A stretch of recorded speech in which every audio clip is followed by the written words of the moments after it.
the famous Jim Mars. How are you doing? Star of stage, screen, and outer space. And not in that order.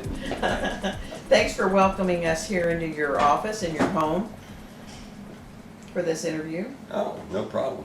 And we're going to be talking about your most recent book, Population Control. When are we going to find that on bookshelves? Right now. Right now, It okay. came out the end of June. Okay. And it's been doing quite well. And I think the reason for that, Laurel, is because it covers such a wide territory. Yes. People are interested in health. People are interested in what the government's doing. People are interested in the militarization of police. People who are interested in the fluoridation of the water. People who are worried about fracking. You know, it's all in there, and it all points to the subtitle, which lays it out and says that how corporate owners are killing us. Yes. And they are. They intentionally. Are intentionally. This is all about intention. You mentioned the Georgia Guidestones. Mm-hmm. This is, of course, is a granite monument that was put up in rural Georgia by a man who used the name Christian, but even he admitted that was not his real name, so the whole thing's a little bit mysterious. And it's been cited by critics as being nothing more than a game plan for the New World Order, for the people who are trying to run the world and control the world. And the worrisome thing about it is their very first admonition for a more rational world is to hold the human population to 500 million, said to keep balance with nature. Well, that sounds, you know, kind of warm and fuzzy. It sounds like a lot of people. On the face of it, but wait a minute, there's 7.5 billion people in the world right now. So that begs the question, you know, what do they want to do with the other 7 billion people? And more importantly, who's going to decide what happens to those 7 billion people? And actually, these the people who are behind all this, these New World Order people, if you want to call it that, they call themselves globalists because they operate on a global basis, and they're not particularly interested in any one particular country. And they, you know, if you listen to them, they pretty well spell it out. Maxwell Taylor, one of our ambassadors to Vietnam and who ran the Vietnam War for a while, was a former chairman of the Joint Chiefs of Staff, wrote back in the 70s, he said, by the beginning of the next century, which here we are, he said, we've got to reduce the third world population. He said this will be done through limited wars and starvation and disease. Well, excuse me, look at Africa, okay? Limited wars, you've got Boko Haram or whatever, you've got starvation, and you've got Ebola, you know? And so they're working very hard at it.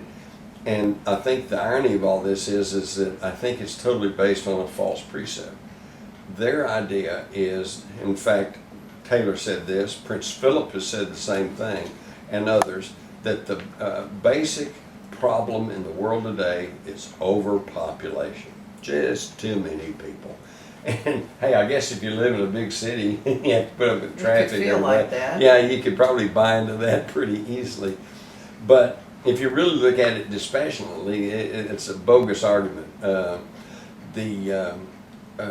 now, the standard average living space in Hong Kong is 1,700 square feet.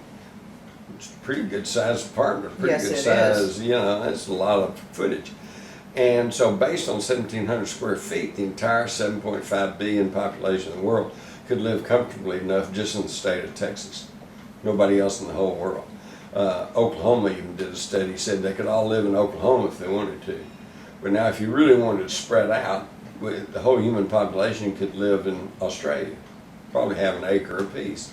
So it's not really an overpopulation problem, it's a population concentration problem. You got too many people jammed into these great, huge, sprawling cities, which means you have to have large-scale food production, and you have to truck in everything, you know, and this is what has caused some problems. But it could all be overcome with technology. Yeah, right. Laurel, don't you agree that we have the existing technology right now, right off the shelf, to adequately feed, clothe, and house every single living person on this planet. If you include all of the racks of clothes and all of the Salvation Army and Goodwill and all those places and the clothes that don't get sold every year in the stores, yeah, absolutely, I think so. Well, and we have what they see as a growing problem in the United States here of the homeless. And yet, if you look at the statistics, you'll find that there are hundreds of thousands of homes sitting empty. Right. Especially since the housing bubble burst in 2008. So wait a minute. So we got all these families living on the streets, you know, but in the middle of these empty homes. Something's not right here. In fact, I'll tell you something. To me, this is not only proof of conspiracy, but proof of the biggest conspiracy going on today, which is that yes, we have the technology to feed and clothe and house everybody in the whole world, the whole population. And yet, even as the people who are sitting here listening to this interview, if you stop and think about it, you don't like to think about it, but there are literally thousands, perhaps millions of children starving to death. Yes. Some of them even starving in the United States. Right, right. Whoa, what's that all about? Well, it's because, they'll give you a lot of facile rationalizations. Well, it's politics and it's money and we don't have distribution, blah, blah, blah. What it comes down to, it's that way because somewhere somebody wants it that way. Yeah. If nobody wanted it that way, it wouldn't be that way, would it? So, you see, there is conspiracy and it is harming us, and what you don't know can hurt you. And that's kind of the basics of my book, I guess, how corporate owners are killing us, is that this has gone beyond politics. This has gone beyond philosophy. We're talking self-defense here. Yeah. If you want to protect the health and, in fact, the very life of your loved ones, your family, you better start figuring out what they're doing to you and start working on countermeasures. Because there are ways to deal with it, but you're going to have to take it upon yourself to smarten yourself up and start paying attention to what's going on. I've had people ask, well, you know, if these corporate owners, these New World Order guys, you know, if they want to, if they're giving us bad food, bad air, bad water, and they're killing us off, aren't they killing themselves off? And no, because they don't live the same way we do. Had a friend down in South Austin, South Texas, who got involved in a deal to sell a very high-dollar yacht. And one of the Rothschilds flew over from Europe to see about purchasing this yacht. He brought his own food and he brought his own water. Oh my goodness. He wouldn't eat the food or drink the In water South Texas. in South Texas. Okay, they know better. The other example I give was Walter Scheid, who was the master chef of the White House through the Clinton administration and partially through the Bush administration. And when some people badmouthed what the presidents were eating and their eating styles, he came to their defense and pointed out that Hillary Clinton specified and told him, ordered him to only use fresh, garden fresh vegetables and fruit, only buy locally. In fact, had a garden on the roof of the White House, which I'm sure she wasn't up there digging with her own hands. But, you know, so the point is they don't eat the same way we do. And so they don't have the same maladies that we're subjected to. You have to start paying attention to the labels. And I mean, most every nation in the world now requires labeling of genetically modified food, but not the United States. Except us. Because in California, when they tried to get that in, the food industry and the Monsanto and the chemical companies spent over $12 million to get it defeated. It's really incredible. You know what this is? This is corporate fascism, is what it is. And I use the term advisedly because fascism, by dictionary definition, is the blending of state and corporate power. In fact, Mussolini, who is credited with coining that term because of his black-shirted fascistas, once said that fascism is really not even the correct term. A more correct term is corporatism. And there you go. That fits, doesn't it? That does. That's us. Corporatism. Whatever the corporations say, go. And this could be traced back all the way to the late 1800s when a Supreme Court ruling stated that corporations can be treated like an individual. Right. They have freedom of speech, freedom of this, that, and the other thing. They can contribute all kinds of money. Recently, they rule they can contribute money to candidates and as much as they want to, and they don't have to, even declare it or whatever. And of course, they've always been skirting the campaign contribution laws through these super PACs, the political action committees. And so it's ruled by the corporation. That's exactly where we are today. Now, before anybody gets the wrong idea, let me explain that I'm not really down necessarily generally on corporations. Sometimes they build up these big enterprises. That's great. And I also want to stress that I'm not talking about the people in the cubicles and in the paperwork. I'm not talking about the truck drivers or the people on the assembly lines. I'm not even talking necessarily about the presidents or the vice presidents, the officers of these corporations, because in many instances those people are just very capable administrators, probably have a Harvard business degree, okay? But they don't make the decisions. Right. Their job is to see the corporation runs efficiently and that the bottom line, the profit line, stays up. It's the people, the shadowy people behind these corporations that own it. Could be the board chairman, could be one of the directors, could be somebody you've never even heard of who has a front man holding the stock, okay? And another thing, Laurel, is that a lot of people think that you have to own 51% or more of stock to control a company, but that's not really true. If nobody owns more than, say, 5% of the stock and you own 10%, you're the majority stockholder and you can control the company. And this is how it's done. And they're the ones who set the agendas, they're the ones who lay out the policies, and then the able administrators simply carry it out. I think a good example is sodium fluoride, which up until about the time of World War II was sold with a big warning on it saying poison, and it was mostly used as a rat and cockroach poison, okay? But then during the war, the Germans found out that if you put just a little bit of sodium fluoride in the water supply, that it made the people dumb down, numb down, passive, and non-resistant, so they put that in the water of the concentration camps. Zombified them. Zombified them, and it worked pretty good. And so, man, the Soviets, they found out about that, and they did it in the Gulag. And so here in the United States, of course, there was some resistance to throwing everybody in a concentration camp. And so they pulled a little slicker move. They went and jimmied up a study or two that seemed to indicate that children between the age of 6 and 12, especially boys, might have a few less cavities if you put a little sodium fluoride in the water.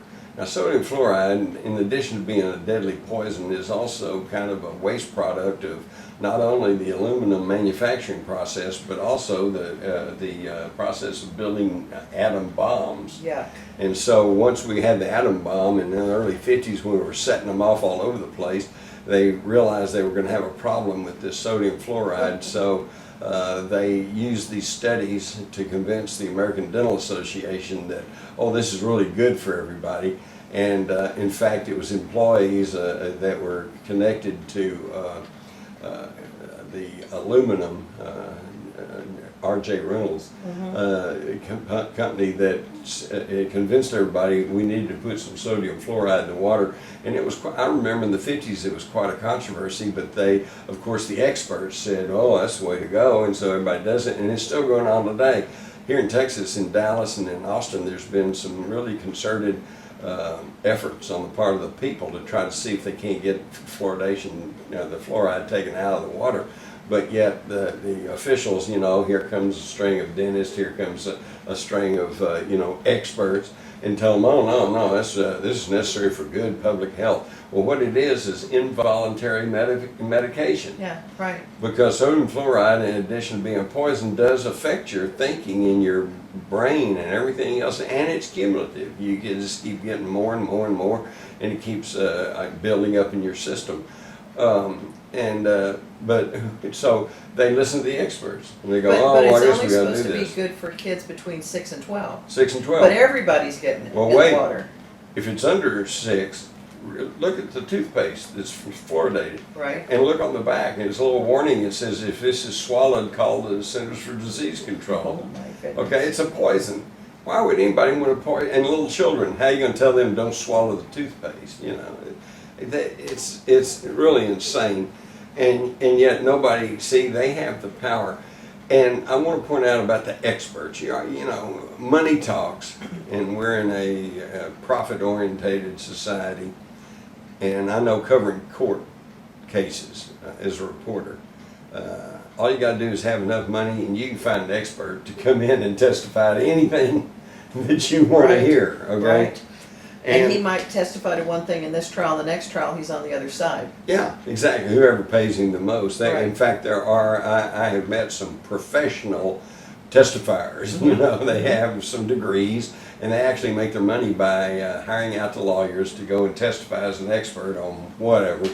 But the main thing is, I'm old enough to remember when these doctors were on television saying, smoke Camel cigarettes, they're good for you. Right. Right? And so, you know, just because an expert says something doesn't mean that it's necessarily right or proper. They are fluoridating the water pretty much everywhere in the United States. So this has been going on to people in the United States for 60 years or so, probably. And about 70% of the water supplies in this country are now fluoridated. So who knows what we would all be like, except for people with wells. They probably are not getting, or at least as much they're not getting fluoride, right? They're probably still using the toothpaste. Maybe that's why I'm still smart enough to write a book. Well, you know, there is a on difference. well water. You know yourself that there's a great difference that's always pointed out between the rural flyover America versus the people in the metropolitan areas. That's true. That's true. I mean, look at who they vote for. Yeah, yeah. Look at how willing the people who live out in, I live in the country in Western New York, those people work. Everybody wants to work. Right. If they lose their job today, they're out tomorrow trying to get another job. That's right. Does that happen here in Dallas or in New York or Los Angeles? No, not really. It does happen in Texas, but again, outside the cities. Outside the cities. Mm-hmm. That's a very interesting point you just made about dumbing down the populations with the water. Well, and look how they just lead us from pillar to post on things. Here recently, the big flap about the Confederate flag, as if that's got anything to do with anything, you know. That's a historical, It's a historical fact. And a fact. And, Like the Alamo. It's just there. You can't do anything about it. Exactly, you know, and if you're going to take down flags that represent atrocities and genocide, and, you know, we need to take down the American flag, right? And the British flag. And the British flag, Right. you know, come on, where are you going to stop? But there was a purpose of this, okay? Nobody with any sense had anything against the Confederate flag. What it is leading the mob and distracting them while they slip through the legislation approving fast tracking for the Trans-Pacific Partnership, which is, of course, NAFTA and the World Trade Organization on steroids. And we don't even know what is going to be in this treaty. And it is a treaty. And as such, it has to be ratified by Congress. Oh, but they stampede into the stuff. They get it fast track so they don't even have to tell anybody what's in it. We have to pass it before we read And it. so we find out what's in it. Right. Yeah, as Pelosi said Right. about Obamacare. So You know, watch my it's hand over here while I pass this legislation, and then it's too late for you to do anything about it. Exactly. It's a dog and pony show. You know, you watch this while they're Yeah, picking your pocket. exactly. You know, and I don't know. And you know, people surely. I have a higher regard for people than that. I can't believe people are so stupid to fall for that. But yet you see it done all the time. Maybe it has something to do with the fluoride, although there's some other chemicals we should talk about. But people are just very willing to, oh, that's not really part of my life. I don't have to worry about Oh yeah, we don't like to talk politics here. You Right. know. Well, I mean, listen, folks. They'd never do that. You know, I don't want to argue politics either. Democrat, Republicans, conservative, liberal. You order a road. You're going to build a road. You need a new road. Okay. Now you got to figure out how you're going to pay for it. That's politics. Yep. Okay. No Yep. problem. That's been there since year one and it'll continue on. I'm not talking about politics. I'm talking about criminal activity. And surely we can talk about criminal activity that's resulting in people's deaths. Openly, we should be able to. Yes, exactly. And yes, you're right. It's not just the fluoride, but they're putting fluoride. They got chlorine, which has its own problems, in the water. The food we're getting, even if it doesn't have stuff in it, MSG and bromide and all these chemicals that they're now putting in the food, well then it's still simply processed food. Right. And with tons of sugar. With all the nutrients gone. All the nutrients are gone, but there's a lot of sugar, so it tastes good, so everybody just keeps eating it. And that's addictive. And right. they all bloat up, and this is why we have such a problem with obesity. And diabetes. Yeah, and of course, if you're obese, any doctor will tell you you're going to have other health problems.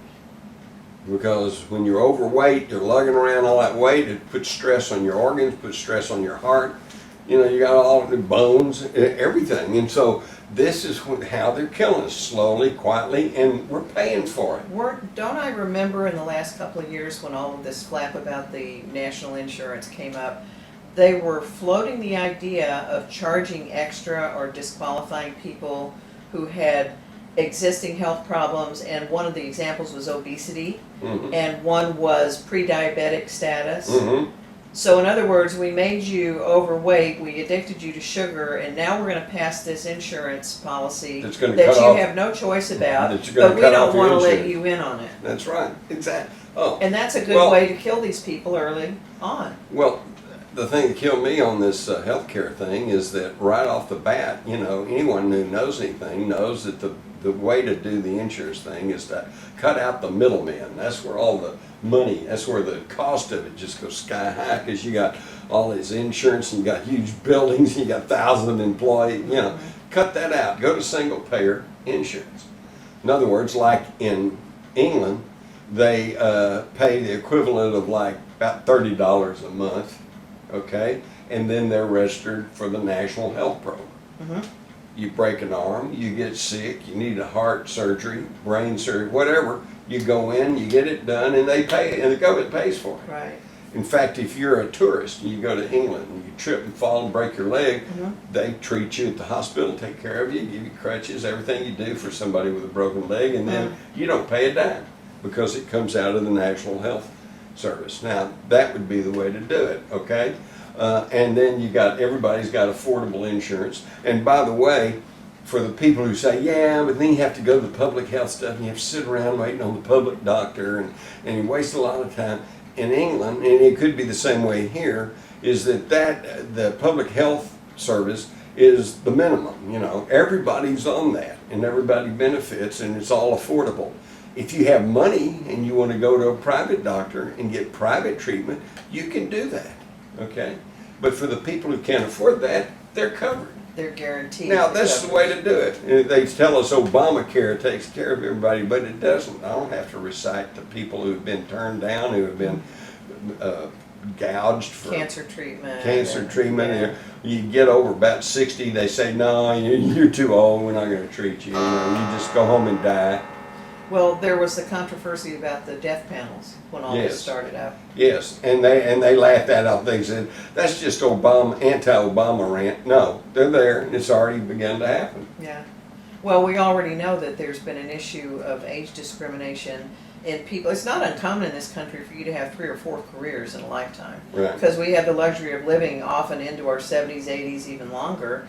Nobody stays in a job for 50 years anymore. Right. So here you are at 53, and you've already retired once from some other job, you were that successful. Now you go out and try to market yourself and get another job. They want to hire a 25-year-old and pay a quarter of what you are worth because of your experience. So not only are we not going to pay you anymore, we're going to make sure that we've spent all of your Social Security so you won't have anything to draw on from retirement. Oh, and you're getting too close to that age when we don't want to cover you for certain kinds of procedures. Right. It's absolutely amazing. And again, this shows that people aren't thinking, because there has been an ongoing debate over cutting Social Security benefits, right? Now, this is That's money. an entitlement, No, It's an yeah, entitlement. they call it an entitlement. Excuse me, but you Right. worked for that money. That was your money. That is your At one money. time, that was your money. That was your money to begin with, okay? And then your employer kicked in. Right, And that was his money. But now it's the government money, and so they're calling it an entitlement. right, right. People are idiots, man. They just don't see it. And it's, I don't know, it's almost funny, except so many people are being hurt by it. you Yeah. know? Yeah. Well, you were talking about cutting it. Oh, well, yeah, they're Sorry. actually talking about cutting the benefits of Social Security, but what's amazing to me is I haven't heard anybody say, well, let's cut welfare benefits. Oh, no, you won't. I mean, these people on welfare, some of them actually need it and deserve it, Yes. but there's a lot of cheats in there too. And, why don't we talk about cutting that, or at least trying to tighten it up so that, you don't make more money by having more illegitimate children, Well, or turning it into an intergenerational career plan. Yeah, exactly. There are a lot of people on welfare who are trying very hard. I have taught at community college, both in New York and Texas since 1981. And many of my adult students are either moms who raised a whole family, and many of them all of a sudden now are divorced or they're widowed. Some of them Or are just abandoned.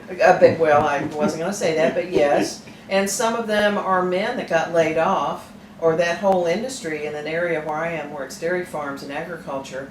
A big company will come through and buy up 15 dairy farms, and there's no jobs for those people anymore. Right. So they're coming back to school to get retooled. You have to know basic math, blah, blah. You have to have all this stuff. Have to learn computers. Yes, you have to, even though you'll never see one for the rest of your life, they make you go through.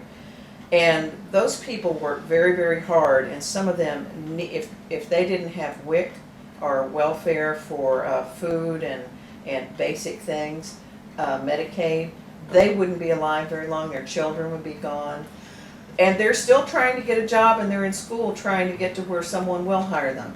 But that's not true of everyone. There are definitely people who need a welfare assistance, and I have no problem with that.